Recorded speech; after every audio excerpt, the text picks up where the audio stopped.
चीन अचानक से इंडियन प्रोडक्ट्स में इंटरेस्टेड हो गया है। ये एक अनएक्सपेक्टेड डेवलपमेंट है जिसने कई लोगों को हैरान कर दिया है। ये एक सरप्राइजिंग टर्न ऑफ इवेंट्स है। ऐसा पहले कभी नहीं देखा गया। सालों से चीन और इंडिया का रिलेशनशिप थोड़ा टेंस रहा है। दोनों देशों के बीच कई बार तनावपूर्ण स्थितियां बनी रही हैं। बॉर्डर पर क्लैशेस हुए हैं। इन घटनाओं ने दोनों देशों के बीच अविश्वास को और बढ़ा दिया है। दोनों कंट्रीज इन्फ्लुएंस के लिए कंपीट करते रहे हैं। यह कंपटीशन सिर्फ आर्थिक ही नहीं बल्कि राजनीतिक भी है। अब चीन इंडिया से ज्यादा सामान इंपोर्ट कर रहा है। ये एक बड़ा बदलाव है जो दोनों देशों के व्यापारिक संबंधों को नया आयाम दे रहा है। ये चेंजिंग ग्लोबल लैंडस्केप का साइन है। दुनिया भर में व्यापार के रास्ते बदल रहे हैं। ये इकोनॉमिक्स और जियोपॉलिटिक्स की कहानी है। इसमें कई परतें हैं जो समझने लायक हैं। इस शिफ्ट ने कई लोगों को सरप्राइज किया है। विशेषज्ञ भी इस बदलाव को लेकर हैरान हैं। इंडिया और चीन दोनों इकोनॉमिक जायंट्स हैं। दोनों की अर्थव्यवस्थाएं तेजी से बढ़ रही हैं। वर्ल्ड स्टेज पर दोनों राइवल्स भी हैं। ये राइवलरी कई दशकों से चली आ रही है। फिर भी दोनों देशों के बीच रिश्ते थोड़े नॉर्मल होते दिख रहे हैं। व्यापारिक समझौतों के जरिए संबंधों में सुधार हो रहा है। क्या ये एक नए ईरा की शुरुआत हो सकती है, या ये सिर्फ एक अस्थायी बदलाव है, या ये लॉन्ग हिस्ट्री ऑफ मिसट्रस्ट में एक टेम्पररी ब्लिप है? ये सवाल अभी भी बना हुआ है। ये ऐसे इस कॉम्प्लेक्स डायनामिक्स को एक्सप्लोर करेगा। हम इस बदलाव के पीछे के कारणों को समझने की कोशिश करेंगे। हम चीन और इंडिया के बीच ट्रेड की हिस्ट्री में डेल्व करेंगे। ये इतिहास हमें वर्तमान को समझने में मदद करेगा। हम चीन के इंडियन गुड्स में सडन इंटरेस्ट के रीजंस एग्जामिन करेंगे। ये जानना महत्वपूर्ण है कि ऐसा क्यों हो रहा है। फाइनली हम इस इवॉल्विंग रिलेशनशिप में इंडिया के लिए पोटेंशियल बेनिफिट्स और रिस्क्स को असेस करेंगे। ये एक महत्वपूर्ण विश्लेषण होगा। प्रेजेंट को समझने के लिए हमें पास्ट को देखना होगा। इतिहास के पन्नों में झांकने से हमें आज के ट्रेड डिस्प्यूट्स की जड़ें समझ में आती हैं। चीन और इंडिया का इतिहास लॉन्ग और कॉम्प्लिकेटेड है। सदियों से इन दोनों देशों के बीच कल्चरल और इकोनॉमिक एक्सचेंजेस होते रहे हैं। ये दोनों एंशिएंट सिविलाइजेशंस हैं जिनकी प्राउड ट्रेडिशंस हैं। इनकी रिच हिस्ट्रीज ने ग्लोबल कल्चर और इकोनॉमी को शेप किया है। ये नेबर्स भी हैं जिनके अनरिजॉल्व्ड बॉर्डर डिस्प्यूट्स हैं। इन डिस्प्यूट्स ने दोनों देशों के बीच टेंशन को बढ़ाया है। इस टेंशन का असर उनके इकोनॉमिक रिलेशनशिप पर भी पड़ा है। ट्रेड निगोशिएशंस अक्सर मुश्किल और कॉम्प्लेक्स रहे हैं। दशकों तक दोनों देशों के बीच ट्रेड लिमिटेड था। हिस्टोरिकल ट्रेड रूट्स ने भी इस लिमिटेशन को रिफ्लेक्ट किया। चीन की इकोनॉमी बूम हुई। इसके इंडस्ट्रियल ग्रोथ ने ग्लोबल मार्केट्स में उसकी प्रेजेंस को बढ़ाया। ये वर्ल्ड्स फैक्ट्री बन गया। मेड इन चाइना प्रोडक्ट्स ने दुनिया भर के मार्केट्स को फ्लड कर दिया। इस दौरान इंडिया ने अपने डोमेस्टिक मार्केट पर फोकस किया। इसके मैन्युफैक्चरिंग सेक्टर्स ने भी स्टेडी ग्रोथ देखी। इससे सिग्निफिकेंट ट्रेड इंबैलेंस हुआ। ट्रेड स्टैटिस्टिक्स ने इस इंबैलेंस को क्लियरली हाईलाइट किया। चीन ने इंडिया को जितना इंपोर्ट किया उससे कहीं ज्यादा एक्सपोर्ट किया। यह इंबैलेंस दोनों देशों के बीच एक मेजर इशू रहा है। यह डिस्पैरिटी दोनों देशों के बीच टेंशन का एक सोर्स रही है। पॉलिटिकल मीटिंग्स में इस इशू को एड्रेस करने की कोशिश की गई है। बॉर्डर डिस्प्यूट्स ने मैटर्स को और कॉम्प्लिकेट कर दिया है। मिलिट्री प्रेजेंस ने इस टेंशन को और बढ़ाया है। ट्रूप्स के बीच क्लैशेस होते रहे हैं। ये क्लैशेस अक्सर न्यूज हेडलाइंस में छाए रहते हैं। इन इंसिडेंट्स से मिसट्रस्ट और सस्पिशन पैदा हुआ है। डिप्लोमैटिक एफर्ट्स के बावजूद मिसट्रस्ट को पूरी तरह से खत्म करना मुश्किल रहा है। इन्होंने स्ट्रॉन्ग इकोनॉमिक पार्टनरशिप को फॉस्टर करना डिफिकल्ट बना दिया है। इकोनॉमिक समिट्स में भी ये चैलेंजेस सामने आते हैं।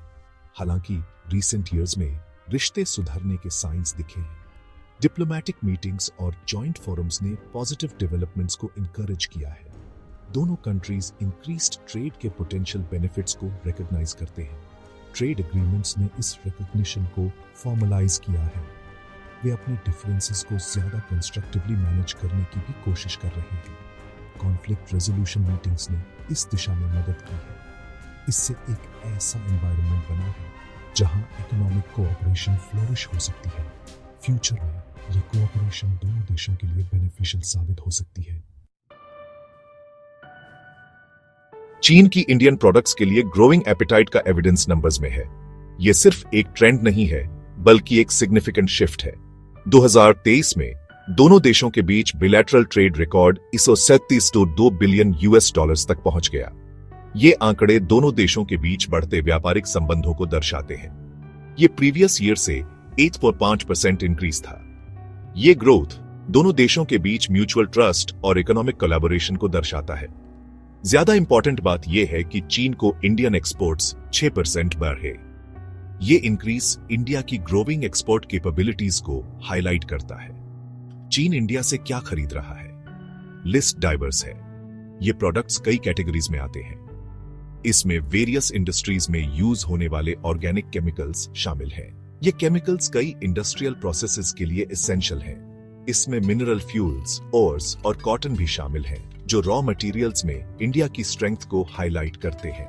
ये मटेरियल्स चीन की मैन्युफैक्चरिंग नीड्स को सपोर्ट करते हैं। इलेक्ट्रॉनिक्स और कंस्ट्रक्शन में एक की कंपोनेंट कॉपर भी बॉर्डर के अक्रॉस फ्लो हो रहा है। ये दोनों सेक्टर्स के लिए क्रिटिकल है। ये फिगर्स एक कंपेलिंग स्टोरी बताते हैं। ये डेटा दोनों देशों के बीच डीपनिंग इकोनॉमिक टाइज को दर्शाता है। ये सजेस्ट करते हैं कि चीन और इंडिया के इकोनॉमिक रिलेशनशिप में कुछ फंडामेंटल शिफ्ट हो रहा है। ये शिफ्ट दोनों देशों के फ्यूचर इकोनॉमिक लैंडस्केप को शेप कर सकता है। ये सिर्फ कुछ और प्रोडक्ट्स के ट्रेड के बारे में नहीं है। ये एक ब्रॉडर इकोनॉमिक स्ट्रेटजी का हिस्सा है। ये चीन द्वारा सप्लाई के न्यू सोर्सेज की तलाश और उस डिमांड को मीट करने के लिए इंडिया द्वारा खुद को पोजीशन करने के बारे में है। ये दोनों देशों के लिए विन विन सिचुएशन है। चीन अचानक इंडियन प्रोडक्ट्स में इतना इंटरेस्टेड क्यों है? इसके कई फैक्टर्स हैं। एक प्योरली इकोनॉमिक है। चीन राइजिंग लेबर कॉस्ट्स और स्ट्रिक्टर एनवायरमेंटल रेगुलेशंस फेस कर रहा है। इससे घर में गुड्स प्रोड्यूस करना ज्यादा एक्सपेंसिव हो रहा है। इंडिया अपने vast pool of skilled labour और लोअर प्रोडक्शन कॉस्ट्स के साथ एक टेम्पटिंग ऑल्टरनेटिव प्रेजेंट करता है। इंडिया से गुड्स सोर्स करके चाइनीज कंपनीज अपने प्रॉफिट मार्जिन्स प्रोटेक्ट कर सकती हैं। वे अपने कंज्यूमर्स के लिए प्राइसेस लो भी रख सकती हैं। दूसरा फैक्टर चीन की अपनी सप्लाई चेन्स को डाइवर्सिफाई करने की डिजायर है। यूनाइटेड स्टेट्स के साथ ऑनगोइंग ट्रेड वॉर ने एक मार्केट पर ज्यादा रिलाई करने के रिस्क्स को एक्सपोजे किया है। इंडिया के साथ क्लोजर इकोनॉमिक टाइज बनाकर चीन वेस्ट पर अपनी डिपेंडेंस कम कर सकता है। ये बीजिंग का एक स्ट्रेटेजिक मूव है। ये इंक्रीजिंगली अनसर्टेन वर्ल्ड में इकोनॉमिक सिक्योरिटी इंश्योर करने के बारे में है। सेक्शन 5, बीजिंग के लिए एक स्ट्रेटेजिक शिफ्ट। चीन का इंडियन प्रोडक्ट्स में इंटरेस्ट सिंपल इकोनॉमिक्स से बियॉन्ड है। इसमें एक जियोपॉलिटिकल डायमेंशन भी है। चीन वेस्टर्न कंट्रीज से ग्रोइंग पुशबैक फेस कर रहा है, जो उसकी ग्रोइंग पावर से कंसर्न्ड है। ये पुशबैक यूनाइटेड स्टेट्स के साथ ट्रेड वॉर, चीन के ह्यूमन राइट्स रिकॉर्ड की क्रिटिसिज्म और इंडो पैसिफिक रीजन में यूनाइटेड स्टेट्स और उसके एलाइज की ग्रोइंग मिलिट्री प्रेजेंस में एविडेंट है। इस कॉन्टेक्स्ट में इंडिया के साथ रिलेशंस इंप्रूव करना चीन के इंटरेस्ट में है। इंडिया खुद एक राइजिंग पावर है। इसकी लार्ज और ग्रोइंग इकोनॉमी है। इसकी एक सिग्निफिकेंट मिलिट्री भी है। इंडिया के साथ टाइज स्ट्रेंथन करके चीन पोटेंशियली इंडिया और वेस्ट के बीच वेज ड्राइव कर सकता है। ये एक क्लासिक जियोपॉलिटिकल मैन्यूवर है, डिवाइड एंड कॉन्कर। एक पोटेंशियल राइवल के साथ रिलेशंस इंप्रूव करके चीन दूसरों की पोजीशन वीकन कर सकता है। ये वर्ल्ड स्टेज पर अपने इंटरेस्ट्स को एडवांस करने का एक सबटल लेकिन इफेक्टिव तरीका है। सेक्शन 6, इंडिया के लिए चमकने का मौका। इंडिया के लिए चीन की ये इंक्रीज डिमांड एक गोल्डन अपॉर्चुनिटी है। इंडिया ने अपने एक्सपोर्ट्स को बूस्ट करने के लिए लॉन्ग स्ट्रगल किया है। इसे चीन जैसे चीपर प्रोड्यूसर से कंपटीशन का सामना करना पड़ा है। अब टेबल्स टर्न हो गए हैं। चीन की इंडियन गुड्स के लिए एपेटाइट जॉब्स क्रिएट करने और इकोनॉमिक ग्रोथ को बूस्ट करने का चांस है। ये इंडियन कंपनीज के लिए चाइनीज मार्केट में फुटहोल्ड गेन करने का भी चांस है। एक ऐसा मार्केट जिसमें 1.4 बिलियन कंज्यूमर्स हैं। ये सिर्फ चीन को ज्यादा सेल करने के बारे में नहीं है, ये वैल्यू चेन में ऊपर मूव करने के बारे में है। इंडिया में वर्ल्ड के लिए एक मैन्युफैक्चरिंग हब बनने की पोटेंशियल है। इसके लिए इंफ्रास्ट्रक्चर, टेक्नोलॉजी और स्किल्स डेवलपमेंट में इन्वेस्टमेंट की जरूरत होगी, लेकिन रिवॉर्ड सिग्निफिकेंट हो सकते हैं। Section 7, potential pitfalls. हालांकि इंडिया के लिए रिस्क्स भी है। एक्सपोर्ट मार्केट के रूप में चीन पर ज्यादा रिलायंट होना डेंजरस हो सकता है। अगर चीन की इकोनॉमी स्लो डाउन हो जाए तो क्या होगा? अगर पॉलिटिकल टेंशंस फिर से भड़क उठे तो क्या होगा? इंडिया को अपने एक्सपोर्ट मार्केट्स को डाइवर्सिफाई करने की जरूरत है। उसे किसी एक कंट्री पर अपनी रिलायंस कम करने की जरूरत है।